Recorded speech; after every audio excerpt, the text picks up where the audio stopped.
ఈరోజు మనం స్వతంత్రులమయ్యాం. శత్రు కాడి మన మీద నుండి తొలగింది. బ్రిటిష్ వాళ్ళ కాడిపోయింది, సైతాను కాడిపోయింది. కానీ మన ప్రజల మీద ఇంకా పోలేదు. ప్రజల మీద బ్రిటిష్ వాళ్ళ కాడిపోయినందుకే పండగ చేసుకుంటున్నారు. వాళ్ళ మీద నుంచి సైతాను కాడి కూడా పోయిందనుకో, త్రాగుబోతులు మారుతారు, దొంగలు మారుతారు, నరహంతకులు మారుతారు, వ్యభిచారులు మారుతారు, వేశ్యలు మారుతారు, లోకానుసారులు మారుతారు, మాదక ద్రవ్యాలకు అలవాటు పడిన పిల్లలు మారుతారు. అలా మారిన వాళ్ళే ఇక్కడ కూర్చున్న వాళ్ళు వేలాది మంది.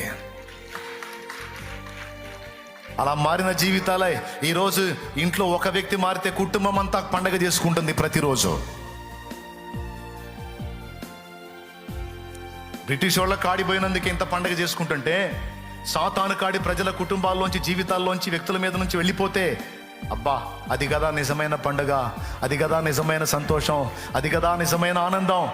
ఆ ఆనందం సమాజానికి దొరికినట్లు, మన దేశానికి దొరికినట్లు, ఈ గడ్డ మీద పుట్టినందుకు, స్వతంత్ర భారతావనిలో మనందరం పౌరులమైనందుకు, మన దేశ క్షేమం కోసం, దేశ ప్రజల రక్షణ కోసం, దేశ ప్రజలకు బంధకాల నుంచి విడుదల ఇచ్చేటువంటి క్రీస్తు సువార్త వ్యాప్తి కోసం మనం అందరం కష్టపడాలి.